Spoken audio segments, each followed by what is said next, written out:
Prince Harry's book and interviews have left him vulnerable to allegations of hypocrisy, a PR expert told Newsweek.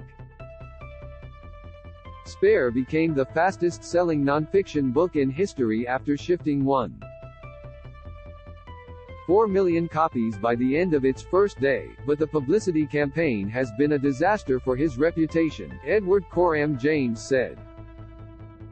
The chief executive of PR agency Go Up told Newsweek, "If the brief was just to sell books and get high viewership numbers, then they've smashed it. They've done a terrific job. If the brief had a reputational component, then that element of it has been a disaster. I think in terms of actual reputation management, if there is a reputational component, then it's the worst I've ever seen. If you're going to lay charges at the feet of others, you've got to make sure you're not doing the same thing yourself." Harry said both in the book and in a series of high-profile interviews that his family were briefing against him in the media and offered that as a justification for describing deeply personal moments in his memoir. Among the private details in the book, Harry describes Princess Charlotte crying over her baggy flower girl dress at age 3 and a conversation with Prince William and King Charles III after Prince Philip's funeral. Beyond the book itself, Harry accused Queen Camilla in interviews of leaking in order to rehabilitate her own reputation, having been framed in the media as the villain. The Duke has argued that Kensington Palace should have publicly denied a story accusing Meghan of making Kate Middleton cry at a bridesmaid's dress fitting. However, he also told ITV that he and Meghan Markle didn't accuse the royals of racism, but unconscious bias during their Oprah Winfrey interview. Almost 2 years after the interview aired, he suggested the interpretation that it was a racism allegation was the media's, not his and Meghan's.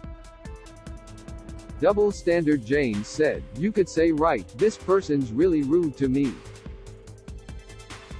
Then 6 months later you're caught being really rude to someone else. That's hypocritical."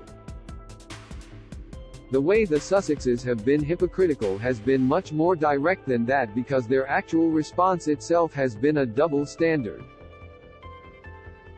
It's not that they've been caught leaking elsewhere. They say we hate leaks, by leaking.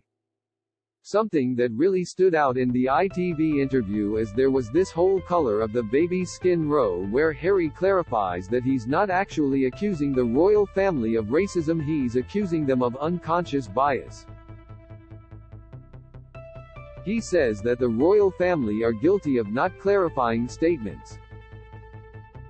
He used, as the example, the Meghan flower girl dress row, the bridesmaids' dresses. He says Meghan didn't make Catherine cry, and he said the royal family should have released statements to clarify things immediately. Yet in the Oprah interview he says something that the press believe is him saying the royal family is racist. And yet it takes him a year and 9 months to clarify that the royal family isn't racist, and the press just misconstrued what he said. He says he's fiercely private and protective over the privacy of his children, and yet in his book he gives deeply personal information about the children of the Cambridges. The optics are really clear. He looks like he is applying one rule for himself and a completely different rule to someone else.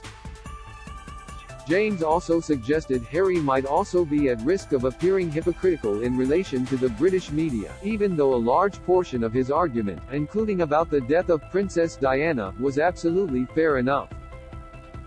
He said Harry's experiences with the tabloids were in many cases deserving of sympathy, and any one of his major scandals could be sufficient to drive a normal person to a nervous breakdown.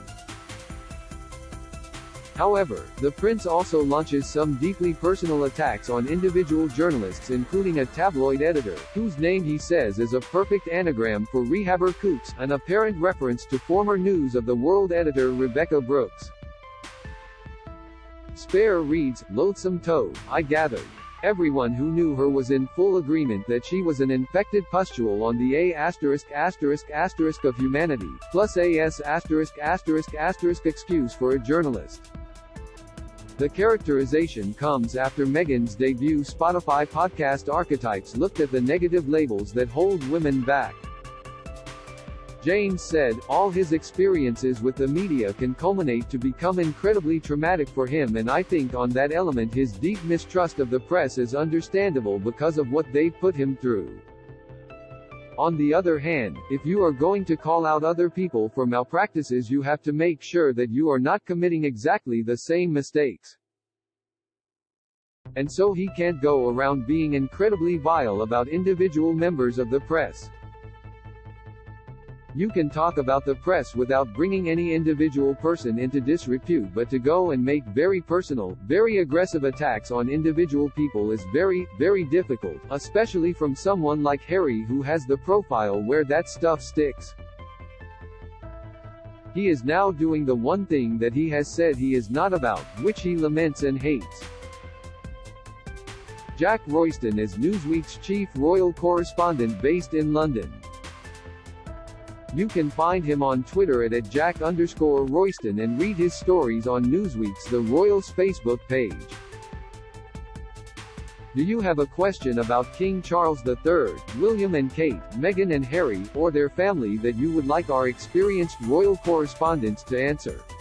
Email royals@newsweek.com. We'd love to hear from you.